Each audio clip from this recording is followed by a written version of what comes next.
Para ello hemos invitado al señor coronel de la Reserva, Luis Alberto Villamarín Pulido.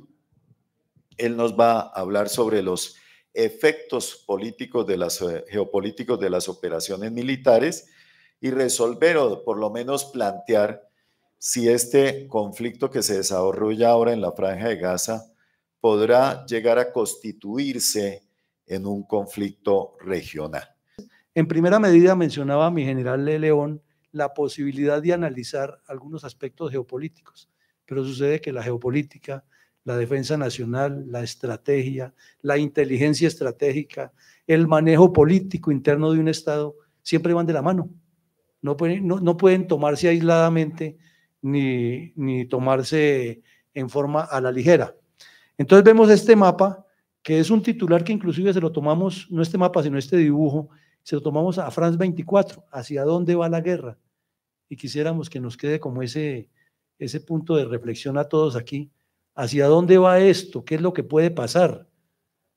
Bienvenido, mi coronel Jiménez. Entonces, sé que todos ustedes tienen ya el conocimiento pleno de más o menos cuál es el origen del conflicto, y ahí sí, si nos remontamos hasta la Biblia, se nos van no conferencias, sino seminarios eternos. Pero vayamos aquí a un punto concreto, que es el de la Palestina, y partamos de una razón. Esa región no se llamaba Palestina, fue un nombramiento que le dieron los ingleses después de que se la quitaron a la brava a los turcos durante la Primera Guerra Mundial, y ahí se llama la famosa Palestina. Como ustedes la ven, en 1947, que se produce un resultado final de un trabajo que viene haciendo la diáspora judía, incrustada en los centros de poder de New York, de Tokio, de Londres, de Berlín, de París, ellos donde se ubicaban, y por eso fue que Hitler los persiguió a muerte, porque veía que tenían una capacidad de influir en las decisiones de muchos estados. Entonces se instalan unos núcleos humanos en esa región que Inglaterra llamaba la Palestina. No era que eso se llamara así, Inglaterra le dio ese nombre, Palestine, y entonces se quedó Palestina. Y ocurre que a partir del 48, cuando los judíos con su diáspora y su trabajo político interesantísimo logran que les construyan un estado, entonces le dan un nombre de Estado de Israel, Eretz Israel, que quiere decir ya los israelíes que volvieron a la tierra prometida. Pero les digo que históricamente tiene mucho... Gracias, mi general, muy amable. Entonces, vamos al segundo aspecto, y es que resulta que al tratar de darle vida a ese Estado, los árabes, no los palestinos que existían allí, los árabes que tienen unas líneas de pensamiento a veces radicales contra Israel, dicen, partamos este negocio, y se instalan de facto entre la Franja de Gaza y el desierto de Samaria. Es que no me está funcionando este tema aquí. Vamos a ver si con el punterito nos funciona. Resulta que esta es la Franja de Gaza y este es el desierto de Samaria en gran parte. Ah, caramba, se disparó esto. Bueno, dicen que esta zona la ocupan los llamados palestinos. Dijéramos que era la gente que estaba existiendo allí. Históricamente aquí hasta la Biblia nos cuenta lo de Sansón en Gaza. Les determinan también esta zona oriental de Jerusalén, donde está la ciudad de Jerusalén, que es la capital que ellos se pelean tanto, y se llama la Cisjordania. ¿Por qué llama Cisjordania? Porque significa Jordania está ocupando, y se llama Cisjordania así porque Cis significa que está al occidente del río Jordán, y este río Jordán nace aquí en la parte alta de los altos del Golán y desciende generosamente hasta llegar abajo al Mar Muerto y desaparecerse. Pero toda esta zona es la más agrícola, la que más vida tiene. Y aquí está el famoso lago donde Jesús hizo los milagros, que es el lago de Genesaret. Entonces, esta zona se la dan toda a los palestinos y a Israel no le dan sino esto. Pero como hay un odio incubado en la mentalidad musulmana extremista de desaparecer al Estado de Israel, en el año 67 se reúnen en Jartum, o Khartoum, la capital de Sudán, varios países, Egipto, Jordania, Irak. Recordemos que para la época Irak, Egipto y Siria formaban lo que llamaba la República Árabe Unida y que estaban gobernados por los dictadores nacionalistas que los mismos Estados Unidos habían puesto para evitar los conflictos que se derivaban de la explotación del petróleo. Entonces, ellos deciden invadir a Israel, e Israel no solo que los derrota, sino que viene e invade la península del Sinaí, que está aquí al occidente. Y después de la guerra, de los arreglos que hubo, termina en que esta zona, que ha sido ocupada de facto por Egipto, de Gaza, queda haciendo parte de la nueva distribución geográfica y todo el desierto ya queda en poder de Israel. Quienes hayan estado en el Sinaí de servicio saben que uno sube pegado toda la carretera que hay aquí y al llegar a esta zona se encuentra con la ciudad de Rafa aquí y en este sector simplemente es una malla lo que separa de un lado y más o menos por aquí hay un punto de cruce que lo abren eventualmente para el negocio. Y vemos que se va reduciendo Cisjordania. ¿Por qué? Porque cuando la guerra derrotan los judíos a los países árabes, ocurre que queda distribuida de esta manera. La Cisjordania se desaparece como tal y aquí al sur, esta es la región sur de Jerusalén, donde está la ciudad de Belén, donde nació Jesús y donde hay todo un poco de milagros de la Biblia. ¿Qué vemos en este contexto? Que ya la Palestina no es dueña de Cisjordania, pero hay un perdedor, que el perdedor es Jordania, que es el que ejercía el control sobre esta Palestina. Y aquí ya viene otro contexto, que es lo de la guerra del 72, y por eso ocurre lo del secuestro de los deportistas en Múnich, en el año 72, y por eso llama el Septiembre Negro, porque hubo una operación de Israel a este lado de la frontera sobre Jordania, y le dieron muerte a muchos terroristas palestinos y a ciudadanos que no tenían nada que ver con ellos, pero eran desplazados palestinos o refugiados en esta zona, y eso generó el problema. Entonces, en el presente la situación está así, y tenemos que la Cisjordania está partida de esta manera, que las zonas que son de gran afecto para nosotros los católicos, como la ciudad de Nazaret, donde María recibió la anunciación, como Belén, donde nació Jesús, están ocupadas por palestinos, pero ocurre algo importante aquí, que en el año 93 el señor presidente Clinton busca la forma de articular la idea de los dos estados, y al articular la idea de los dos estados le da autonomía a Palestina a gobernar esta zona controlada por Israel, y en un proceso metodológico de que finalmente ellos entregan el poder completamente y se hacen dos estados, y nunca quedó claro cómo hace para comunicar estas dos zonas, pero les permite crear una autoridad nacional palestina, y ahí viene el problema. Ustedes saben que los chiitas extremistas, que son orientados por Irán, y los sunitas extremistas, que son orientados por los reinos del Golfo, buscan desaparecer a Israel a como dé lugar. Y ahí es donde surgen las dos ramas, Hezbollah chiita, ISIS y Al-Qaeda sunitas. Entonces, en esa proposición que tienen de destruir al Estado de Israel, comienzan a alebrestar en esta zona de la Franja de Gaza la forma de que no se haga un contexto con esta autoridad que pusieron los israelíes en esa región, y entran en conflicto. El conflicto va al punto que aquí Hamás, financiado por los extremistas, se toma el poder y da un golpe de Estado y establece un gobierno de facto que desconoce a la Autoridad Nacional Palestina. Y al desconocer esa Autoridad Nacional Palestina, entran en choque, y los de la Autoridad Palestina que ejerce ahí está completamente corrupta, se roban el dinero. Entonces los señores que están en Hamás o en la Franja de Gaza, que son varios grupos, no solamente Hamás, está la Yihad Islámica y otros, pretenden desaparecerlos y decir que ellos son apóstatas. Y con esa teoría de que hay que desaparecer a todo el que sea infiel y apóstata, pues imagínense ustedes la radicalización. Y en el centro del problema está toda esta zona que ellos dicen que la Palestina era, lo que está en blanco, de ellos. Entonces que hay que quitárselo, y que ese Estado debe desaparecer del planeta. Al odiado Estado de judío hay que desaparecerlo. Entonces, si miramos desde otra óptica, resulta que en el año 67 vimos aquí, venían los Altos del Golán. ¿Qué son los Altos del Golán? Es una zona preciosa, además muy turística, que es la parte alta de la Cisjordania, pero que eso era territorio sirio. Y en esa guerra Israel llegó por la derecha, se lo tomó y no se quiere quitar de ahí. Pero eso es territorio sirio. Igual que hizo en el sur con unas granjas del Líbano. Entonces, por eso es que cuando los chiitas toman el poder en el 79, deciden crear a Hezbollah para que destruya a Israel.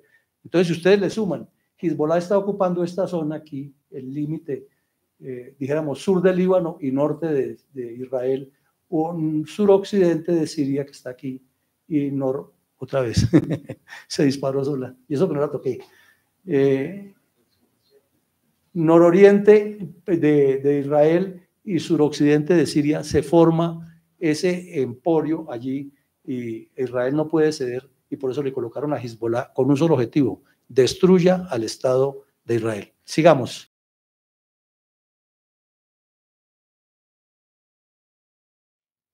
Para que nos vayamos formando el concepto de cuál es la connotación táctica, estratégica, geopolítica y de la trascendencia que tiene en este momento en la seguridad del mundo este ataque terrorista del 7 de octubre. 3 fotos que nos dicen mucho, pero nos falta que nos digan más. Es que resulta que Israel ha venido buscando desde el año 93, con el premio Nobel que le dieron a Isaac Rabin y a Yasser Arafat, la forma de hacer la paz con todos los estados del Medio Oriente, y a los estados del Medio Oriente les conviene porque la tecnología de Israel es superior y porque están evolucionando, en especial Arabia Saudita, que comprendió que tiene que diversificar su economía petrolera y cambiar, y tienen un plan estratégico 2030 y otra parte al 2050 muy similar en propósitos al de China para fortalecerse. Entonces hicieron lo que llamaron los acuerdos de Abraham, o Abraham como dicen ellos, y metieron algunos de los reinos del Golfo Pérsico, más no Arabia Saudita. ¿Por qué? Porque en Arabia Saudita tenemos un gobernante de facto que es Mohammed bin Salem.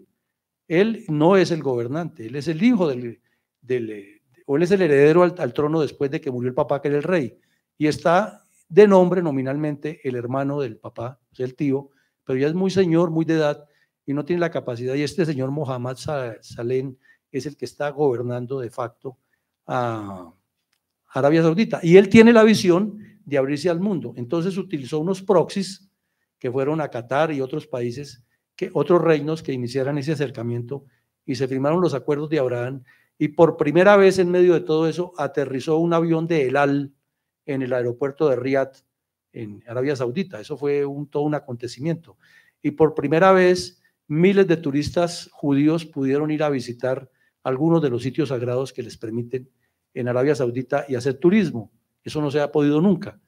Entonces se intuía que Arabia Saudita iba a abrir relaciones con Irán, y como Arabia Saudita e Irán, con Israel, corrijo, y como Arabia Saudita e Irán tienen una enemistad a muerte por lo de la lucha, que es otro tema que lo podríamos ver después, el problema del arco chiita sobre el Mediterráneo y el Asia Menor, entonces decidieron organizar este ataque. Ahora, si recordamos el mapa, le tienen a Hezbollah colocado al norte, a Hamas al occidente en la Franja de Gaza y a Hamas al oriente en Cisjordania. Son 3 frentes en los cuales quieren desaparecer el Estado de Israel. Entonces este golpe, ¿por qué tiene tantas connotaciones? Porque es igual a decir al ataque del 11 de septiembre en New York, en Washington, es igual a decir al golpe que le pegaron los yihadistas a Francia en el 2015, o es igual a decir a la incursión de Alemania en Polonia en el año 39. Es un punto de partida de un salto al vacío con consecuencias impredecibles.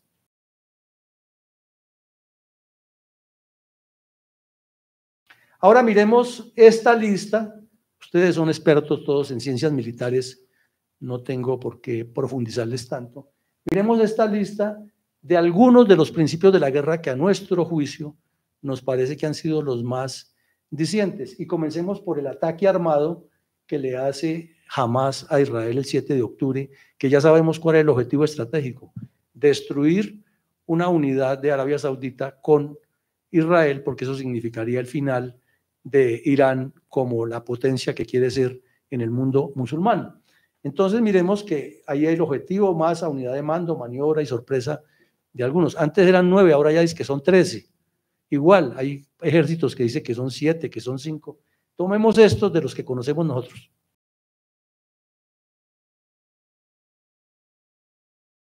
Hablemos del objetivo. El objetivo que llevaban los yihadistas era muy claro: romper en lo estratégico, romper la integración saudí-Israel. En lo táctico era producirle, en lo operativo mejor, producir una gran cantidad de bajas civiles y incrementar el terror por medio de la fuerza bruta y generar ese mensaje de que aquí estamos para destruir todo lo que contemple el Estado de Israel. Y en lo táctico significaba hacer algo que nos enseñan a todos en las escuelas desde los primeros años, que es llevar al adversario a combatir en el terreno que a mí me favorece para sacar todas las ventajas posibles. Y lo lograron, porque llevaron a Israel a combatir en unas circunstancias que ya vamos a ver algunos aspectos geopolíticos preocupantes.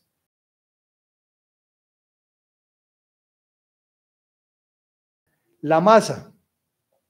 Si ustedes revisan en internet, hay una serie de documentos interesantes, hay análisis del Instituto de la Guerra, hay análisis de estrategas que escriben para diferentes medios, hay videos, hay mensajes de la misma fuerza judía que muestran que efectivamente allí lo que ocurrió fue un ataque muy bien preparado por fases, con fuerzas estructuradas, con objetivos determinados, con planes muy bien diseñados y con un objetivo muy claro que ya lo vimos. Entonces la masa fue perfecta, la aplicaron en esa combinación y esa discusión que hay académica entre masa y economía de fuerza, pero la aplicaron muy bien porque además volvieron y preservaron la integridad de su fuerza, por lo menos durante el ataque. Perdieron gente, claro, estaban en combate, pero no la cantidad de bajas que se harían en un análisis de un juego de guerra con un ataque a unas posiciones aparentemente fortificadas.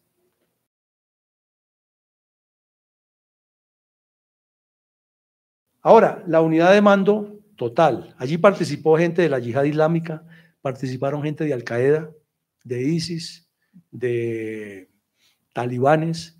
Y la prueba muy sencilla es, y se lo recomiendo, tomen la foto en la que están estos señores cuando ocupan un tanque del ejército de Israel y usted mira que ahí hay negros, en la franja de Gaza no hay negros, pero ahí hay negros, quiere decir que son yihadistas africanos provenientes de Somalia, de Níger, de todos estos países donde hay problemas de yihadismo. Ustedes encuentran personas con apariencia muy blanca que son provenientes del Cáucaso, del Bajo Cáucaso, o son provenientes de la zona de Bosnia y Herzegovina y de Kosovo, donde hay musulmanes. Encuentran también que el método utilizado es muy similar a los métodos que utilizó ISIS en el combate contra Israel, pero corrijo, contra Estados Unidos y contra Irak, durante la época de las batallas en Tel Afar, Mosul y otras ciudades muy famosas en la guerra urbana que hubo durante el reinado de ISIS en la Mesopotamia y que se siguen presentando porque todavía ocupan regiones en los límites del Kurdistán con Siria y son muy conocidas en los medios.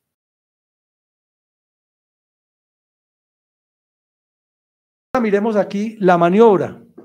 ¿Por qué decimos que aplicaron perfectamente la maniobra? Porque fue una maniobra, como diría el general MacArthur, trifibia. Hicieron aproximación con parapentes, o sea que prácticamente se puede decir que fue una incursión aérea, aeroterrestre. Hicieron incursión con motos y con vehículos y a pie, o sea, una incursión de unidades de maniobra como infantería y caballería, verbigracia, e hicieron una incursión por vía marítima. También movieron algunas lanchas que desembarcaron sobre todo en los puertos cercanos y además la cobijaron, como decimos en táctica militar, con fuerza aérea y artillería disponible porque dispararon, unos dicen que 2.000, otros que 5.000, otros que 7.000, otros que 3.000. En todo caso, la andanada de cohetes que dispararon en esa operación fue toda una sumatoria de hechos como si se tratara de una operación militar de ataque coordinado hacia objetivos fijos. Vemos ahora que aplicaron el principio de la ofensiva porque no perdieron el ímpetu del ataque. Eso es lo esencial de una ofensiva, no perder el ímpetu del ataque. Lo conservaron y luego retrocedieron en una especie de movimiento retrógrado y se ubicaron en posiciones que ya tenían previstas, dijéramos, alternas y suplementarias y principales, para presentar el nuevo combate a sabiendas, porque todos lo sabíamos, de que la retaliación de Israel iba a ser fuerte y ellos hicieron esa maniobra, como se ve ahí, yendo y viniendo y atacando el corazón del problema con fuerza aérea, inclusive se presume que tenían hasta terroristas con chalecos amarrados, pero la rápida reacción en medio de las dificultades que hubo de las fuerzas israelíes les impidió, o si no, lo que se presumía es que jamás iba a hacer el acto en coordinación con Hezbollah por el norte, y entonces era una masacre simultánea en los límites con el Líbano y Siria y aquí en Gaza. Y eso porque el objetivo es destruir a Israel.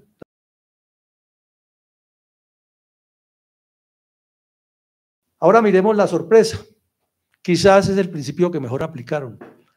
Y eso es una combinación de elementos, dicen los que saben de táctica, que la sorpresa reduce o anula la capacidad de reacción del adversario y que destruye el principio de la seguridad. Eso nos lo enseñan en todas las escuelas y hasta nos lo hacen grabar de memoria, que tantos años después nos acordamos de esa definición literalmente. Y esto quiere decir que allí le aplicaron todo lo que no nos podemos ni siquiera imaginar que pasó. Resulta que Israel tenía a lo largo de la frontera una cantidad de ametralladoras colocadas para operar automáticamente con robots. Tenía cámaras de lo que queramos, porque ellos son expertos adelantados en seguridad. Tenían una cantidad de coordinaciones hechas entre el hombre y la máquina, como en la ingeniería industrial, para que la reacción fuera coordinada. ¿Y entonces qué pasó? Pues ¿qué pasó? Que el señor Netanyahu, una persona brillantísima, de los mejores estadistas que ha tenido no solo Israel, sino la historia, pero enfermo por el poder, cayó en ese error y ya por sexta vez primer ministro y no le satisface eso, y con unas investigaciones que tiene, volvió a insistir y se alió con los ultraortodoxos y terminó peleando con lo que no ha debido pelear nunca, que es con la seguridad nacional, con los organismos de seguridad, con las fuerzas de seguridad, con los equipos que manejan toda la estructura de la defensa y la seguridad nacional. Y en ese choque de intereses que tuvo el señor, los reservistas le renunciaron a ir a trabajar. Y resulta que allá en Israel, quienes conocemos cómo funciona eso, sabemos que el gran problema es que los que están activos ahí permanentemente son lo que aquí llamamos los reclutas, son los que están prestando el servicio militar, son los que están formando, pero la fortaleza de ellos está en la reserva, y si la reserva no volvieron a entrenar, pues los que tenían que ver con seguridad tampoco volvieron. Además, coincidió con un aniversario de la fiesta de los tabernáculos y el aniversario 50 del ataque a Yom Kippur, y se descuidaron y lo sorprendieron. Entonces la sorpresa es total, es por esas razones, porque se bajaron las medidas de seguridad, se descuidaron. Hagamos una comparación, igual lo que ocurrió a nosotros en las Delicias y en el Villar y en la Carpa. Cuando la seguridad se baja, inmediatamente el adversario actúa, porque el adversario está pendiente las 24 horas de quién o cómo se da la papaya, como se dice coloquialmente.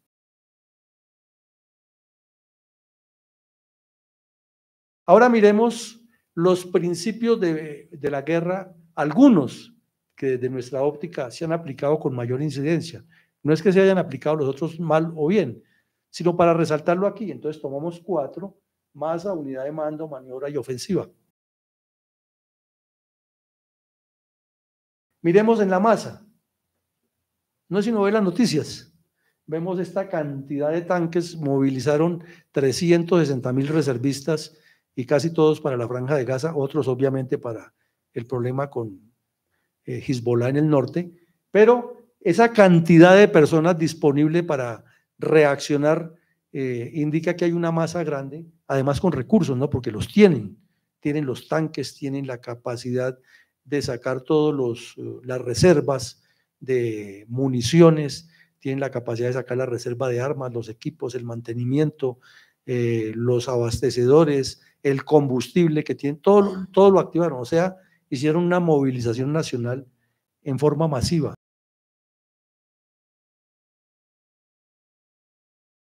La unidad de mando, pues afortunadamente allá el señor Netanyahu reaccionó rápido y trató de enmendar el error que, hacemos un paréntesis, no lo va a enmendar. Ese señor va a terminar en la cárcel al ritmo que van los acontecimientos, porque pasado toda la euforia de lo que está sucediendo, le van a cobrar las cuentas y a él lo señalan como el principal responsable, y lo mismo a los directores de seguridad por los problemas que se armaron, porque es que son 1.200 muertos, son 200 secuestrados a un país que es el ejemplo de seguridad en el mundo, y que le hagan una operación tan perfecta, porque fue una operación perfecta, eso no hay que negarlo, se les metieron y los golpearon. Entonces la unidad de mando ha funcionado y hasta el momento él ha mantenido la posición clara que vemos en los medios, que él está ahí y que se hace lo que se dice, pero ¿hasta cuándo se sostendrá eso con otros elementos que vamos a ver adelante?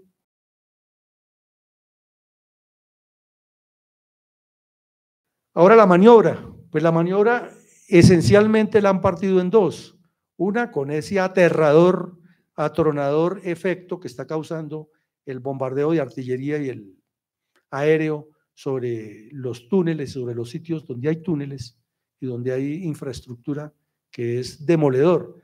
Pero lo más importante es que lograron partir en dos a la Franja de Gaza y faciar la operación, sin decir que sobre el sur no se está golpeando ya, pero todo el énfasis está en el norte, porque se supone, o la información que se tenía es que allí estaba como el esfuerzo principal, el epicentro de los terroristas. Entonces lo partieron en dos y vienen desarrollando esa operación. Hay un problema humanitario que ya lo vamos a ver, que es complejísimo, pero hablemos de la parte militar. Esta es la maniobra, o sea que la maniobra les ha funcionado hasta ahora.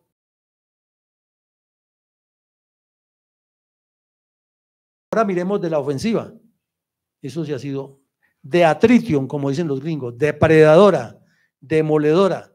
Sabíamos que iba a ser así, porque en ocasiones anteriores nomás, porque un señor de estos, musulmán, se amarre un cinturón y se vuela en pedazos en una calle en Tel Aviv o en Jerusalén, eso inmediatamente genera unos bombardeos impresionantes. Aquí sabíamos que eso iba a ser, porque además es claro, y los invito a que lean los artículos de Thomas Friedman en el New York Times. Él es un periodista que tiene origen judío y lleva 40, 50 años escribiendo sobre el problema árabe-palestino, israelí-palestino, y tiene unas explicaciones muy claras, y una de esas, un reciente artículo hace como 2 semanas, que dice que el problema de Israel es que lo quieren desaparecer. El problema de Israel es que el señor Netanyahu esté equivocado en la forma como maneja el Estado. El problema de Israel es que no tiene otra opción. Entonces, aquí esto es un tema de meterle mucho análisis y quitarnos un poco las prevenciones que tengamos de un lado a otro para entender que la solución no está a flor de labio y que nadie tiene la última palabra respecto a semejante entuerto que se nos armó allí.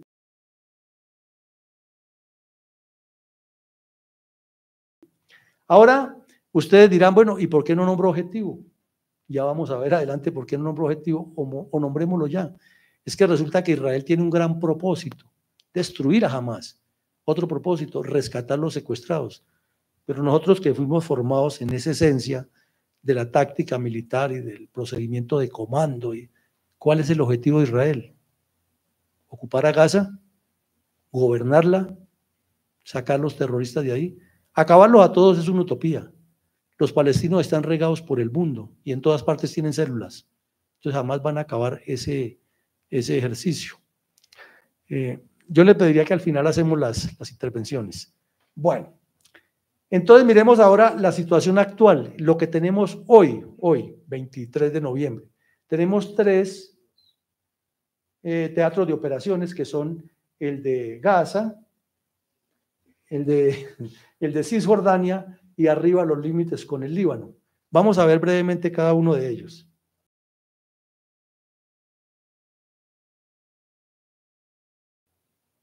Entonces, miremos el gran problema de seguridad que tiene Israel en este momento y que fue lo que obligó al señor Biden a anticiparse y enviar un portaaviones y luego enviar otro y toda una estructura de defensa aeronaval y terrestre a Israel. Primero porque tiene secuestrados allá y es un problema político para él que quiere reelección, pero va más al fondo.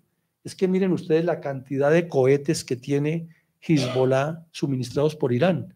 O sea, las milicias de Hezbollah y Hamas tiene algunos de estos, no son bandidos como las FARC o los del ELN aquí, que tienen la capacidad terrestre cercana.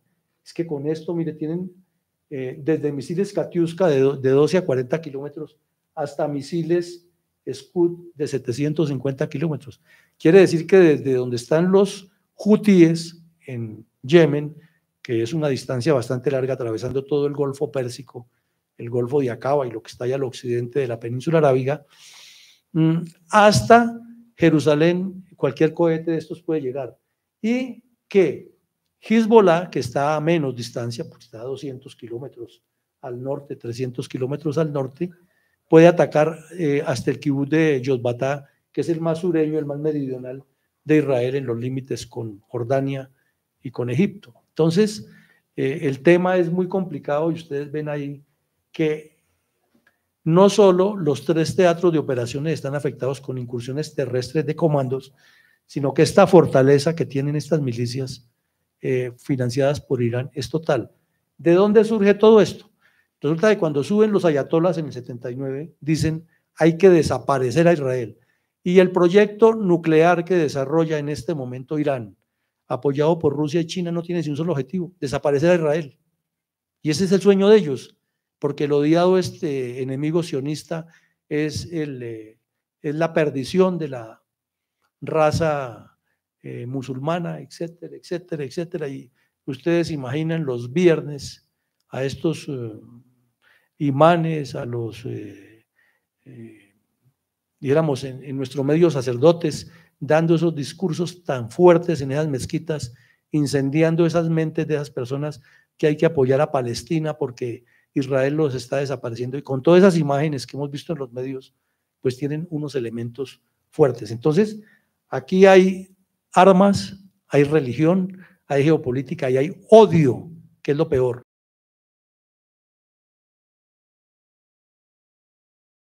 Ahora miremos cuál es la situación de las relaciones diplomáticas y públicas de Israel para enfrentar semejante problemonón.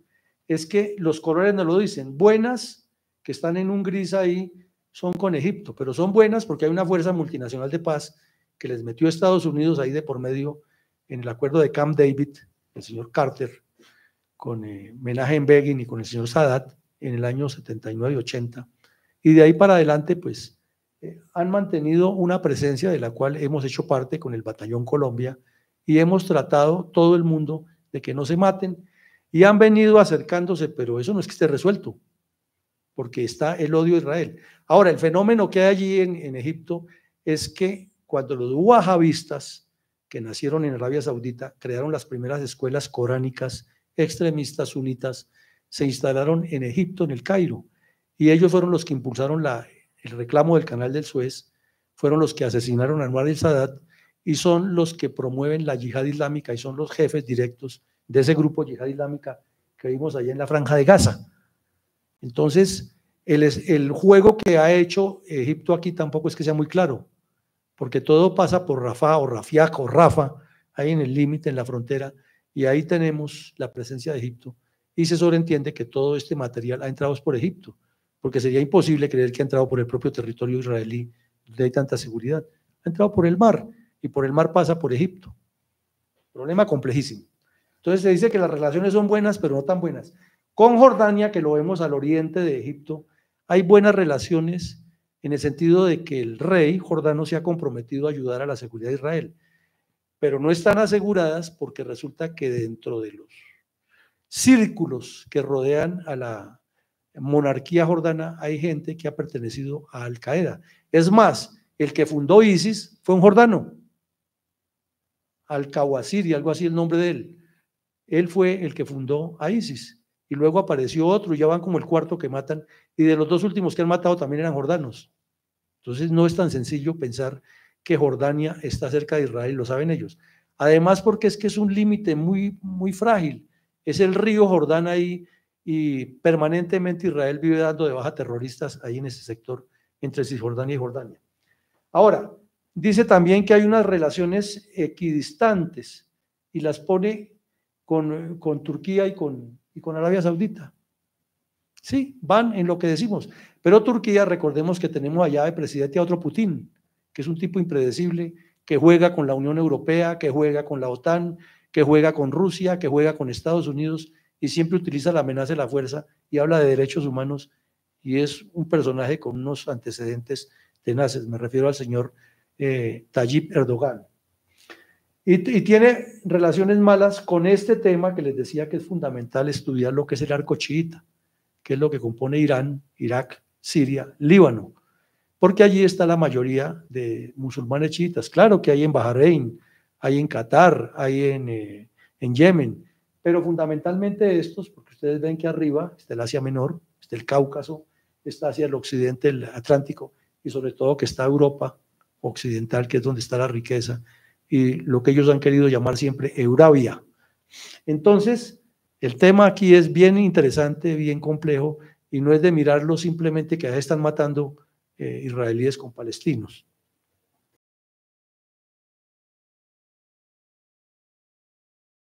El primero, aquí hay que tener un mea culpa. Es increíble que Israel lleva la ofensiva táctica y operativa y en el terreno va ganando. Pero en la parte del drama humanitario, del manejo psicológico de la guerra, de eso que desafortunadamente se estudia poco en los cursos nuestros, porque al 5 se le dice personal, redes, refugiados, evacuados y desplazados, gobierno militar y de acuerdo al SOP, ya, arreglado el problema. Resulta que ahí está el problema de la guerra.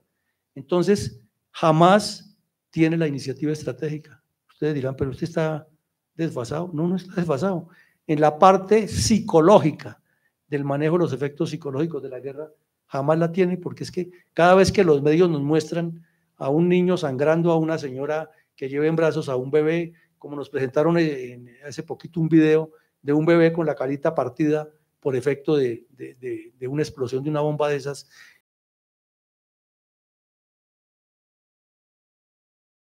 Y cuando el Ministerio de Gaza publica una cantidad de muertos y heridos que son cifras sin confirmar, pero que ellos las dicen y que no hay quien las confronte, pues están ganando la guerra y están convenciendo al mundo que haga marchas por todas partes. Y ustedes ven Nueva York, Londres, París, Bombay, hasta aquí en Bogotá el señor Petro mandó a los vándalos a que destruyeran la embajada de Israel. Entonces el tema es mucho más enredado aquí en este aspecto psicológico, porque infortunadamente al caer en el error táctico de ir a combatir la guerra en el terreno que le favorecía jamás adquirió una iniciativa estratégica en el aspecto de guerra psicológica. Por eso nosotros le decimos siempre a quienes están activos, pónganle cuidado a esto de la guerra psicológica, que no es la del payasito y el muñequito, sino es el manejo de la información pública, es el manejo de la discursiva y la narrativa respecto al conflicto. Y aquí lo están haciendo de maravillas. Además que tienen el dinero del mundo con mucho jeque petrolero que les financia todas esas actividades.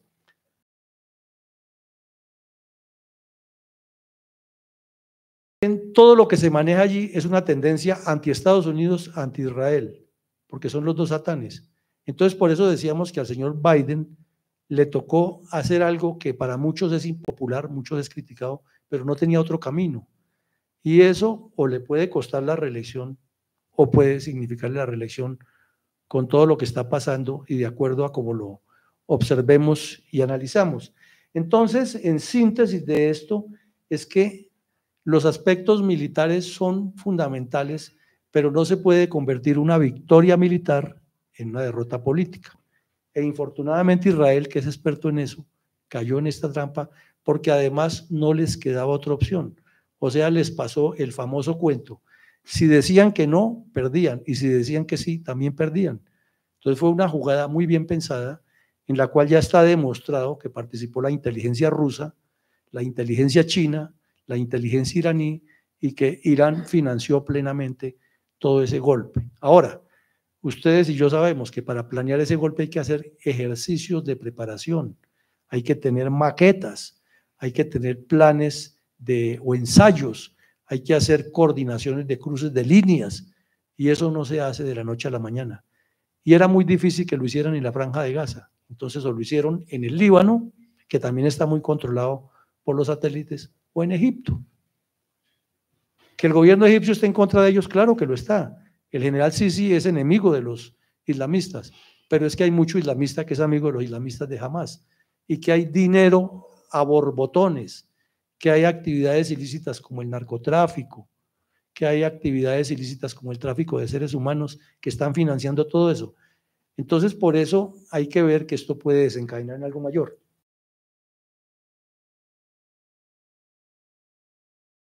La noticia en el mundo es que se suspenden las operaciones por 4 días para que se produzcan unas liberaciones seriadas hasta completar 50. Resulta que los rehenes son la joya de la corona. ¿Qué intuimos desde el punto de vista de un analista? Que en este momento se están debatiendo son cosas muy serias. Por ejemplo, que Hamás y la Yihad Islámica que están trabajando en llave y los gobiernos de Egipto y de Qatar y todos los que están implicados en ese tema están buscando es quitarle a Israel la posibilidad de que sea el que negocie esos rehenes. Entonces, si tienen unos rehenes alemanes, ¿por qué no negociamos con Alemania a cambio de muchas cosas? Que nos gire no sé cuánto dinero, porque les fascina a los musulmanes de Gaza recibir dinero, que nos permita sacar de las cárceles en Alemania a los terroristas que están allá presos, porque ya también hay presos, Francia, Italia, que nos permita unos canales diplomáticos, que nos reconozca y que presione a Israel a que retire las tropas. Ese es el juego. Entonces nosotros le soltamos los rehenes y ustedes ayudan en eso. Es lo que deducimos que está pasando. De igual van a pedir que le saquen a miles de terroristas palestinos que están presos en las cárceles de Israel. Hay otros que a Israel se le ha ido la mano y ha metido jóvenes y señoras porque protestan, y en esta tensión que ha habido en las 3 áreas se ha complicado más. O sea, aquí hay defectos humanos entendibles y hay una problemática que requiere una filigrana impresionante.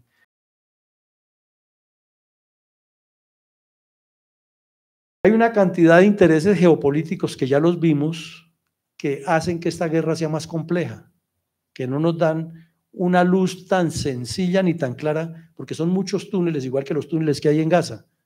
Entonces se requiere de mentes muy aterrizadas, de utilizar menos políticamente, como lo están haciendo el señor Trump y el señor Biden, este tema, pero que Israel necesita un apoyo internacional, porque es que es el futuro del mundo. Ahora, ayer nos preguntaba un periodista de una cadena internacional, ¿cuál es la razón para que haya tantos niños muertos? Le contestamos, puede que no sean tantos, como dicen los señores de Hamás, pero sí hay muchos. Es que los musulmanes del mundo comulgan con algo que llaman la estrategia del vientre y le enseñan a los jóvenes, los vientres de nuestras mujeres van a multiplicar el Islam por el mundo, y por eso ellos se reproducen y llegan a los países occidentales donde hay la tendencia a minimizar la rata de crecimiento demográfico. Ellos llegan a hacer lo contrario y fuera de eso a reclamar todo ese derecho que adquiere una persona por haber nacido en un país, y lo van creciendo porque tienen ese sueño de que sea el Islam el que gobierne el mundo. Y alrededor de ellos están los extremistas que son peores, que son que hay que desaparecer a los infieles, que somos todos los que usamos la cruz, y los apóstatas, que son los que usan la media luna, pero que no están de acuerdo con ellos.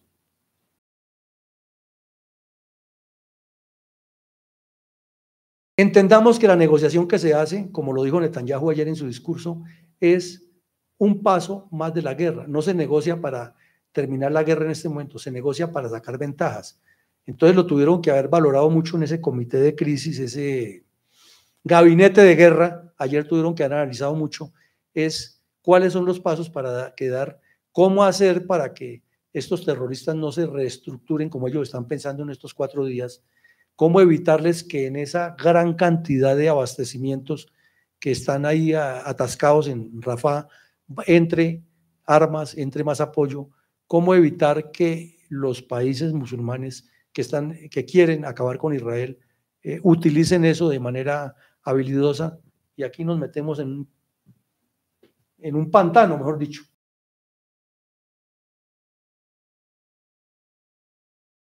Prospectivas no son halagüeñas. Las prospectivas son que jamás va a incrementar los ataques, va a seguir, que Hezbollah va a actuar por el norte y que Irán seguirá lanzando cohetes y Estados Unidos seguirá retaliando sobre Irán y Siria, y en cualquier momento ese vasito de cristal que se ha mantenido ahí como quieto en medio de todo eso se puede reventar.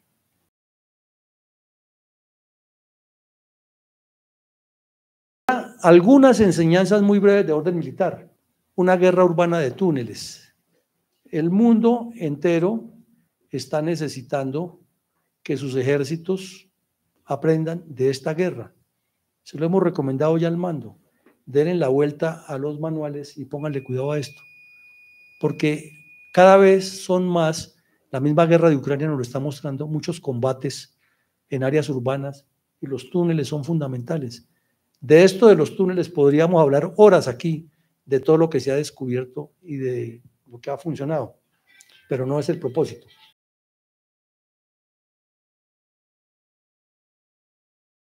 Segundo, queda demostrado que los medios tecnológicos son falibles, no son tan exactos. Siempre se necesitará el ser humano.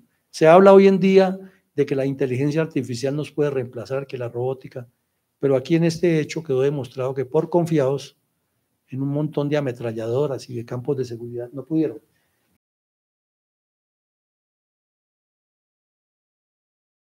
Mire, el mundo está requiriendo más y más en los ejércitos, son comandos terrestres. Y un lancero es un comando terrestre, que después lo pulen y le dan otras especialidades, pero eso es lo que se necesita, ese tipo de operaciones pequeñas, porque por más de que exista toda esa tecnología, es el ser humano el que va y causa el daño en la retaguardia estratégica del adversario, y es el que puede desequilibrar una situación táctica. Por ejemplo, miren ustedes lo que ha hecho Israel.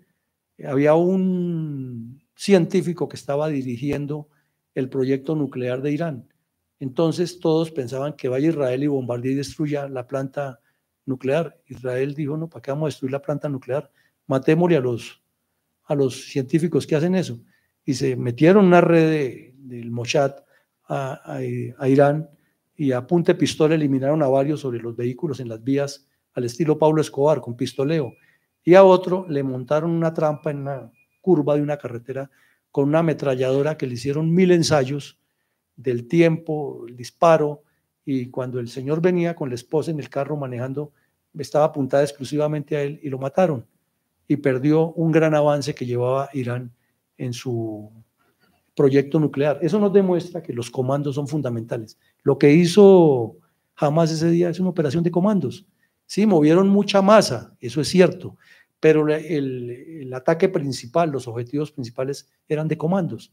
Lo que ha hecho Israel allá también es demoledor, las fuerzas aéreas y las fuerzas de artillería, sí, pero los que llegan a los objetivos y causan los golpes, e históricamente lo sabemos, son comandos terrestres. Entonces, este aspecto hay es que fortalecerlo en las fuerzas militares de Colombia, porque ahí está una gran estructura.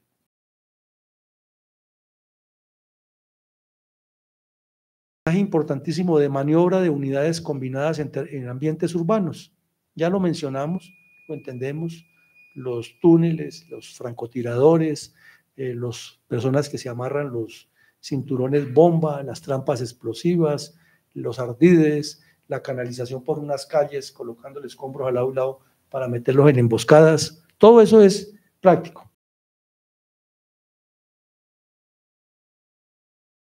Y finalmente, hay unos retos permanentes de guerra psicológica. Creo que a este aspecto debemos ponerle cuidado en las fuerzas militares nuestras, en la seguridad nacional, y entender que es por ahí que ese bagaje psicológico que necesita el hombre para pertenecer a una fuerza militar, para hacer una operación, para identificarse con unos objetivos nacionales, es eminentemente psicológico.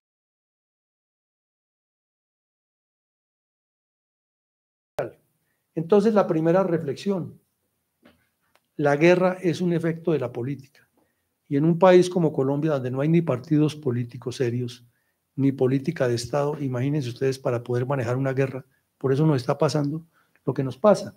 Y en Israel vemos el reflejo de las peleas del señor Netanyahu con la gente con ese tema. Lo mismo, no se debe politizar la seguridad nacional. Probablemente ustedes han leído, han escuchado las intervenciones en que insistimos. Alejen a las fuerzas militares de todo ese debate barato. Prueba en Israel, más grande no puede ser. Se pusieron a pelear los políticos allá y terminaron las fuerzas de reserva sin ir a entrenar y participar, y ahí tenemos el problema. No. Otro, Israel tiene un propósito, ya lo vimos, pero ¿cuál es el objetivo? Y una guerra sin objetivos se complica, se dilata, se vuelve eterna y diríamos que se parece a la nuestra. ¿Cuál era el propósito? Sí, acabar la guerrilla. ¿Y el objetivo? No lo tenemos. No lo tenemos en Colombia. Es controlar el Caguán, es controlar la Uribe, es controlar el Urabá. Entonces, no tener ni siquiera el manejo semántico y el significado de los términos es complejo. Y por último, la inteligencia y la contrainteligencia tienen que ir mucho más allá en el ámbito estratégico, porque la inteligencia debe ser para prever todo lo que hace el adversario y determinarle sus debilidades, fortalezas, etc. Y la contrainteligencia tiene tres aspectos fundamentales: contrasabotaje, contraespionaje y seguridad de personal, que en algunos casos es contrasubversión. Pues bien, señores, ha sido un poco larga mi general León, pero creemos que hemos tocado temas fundamentales.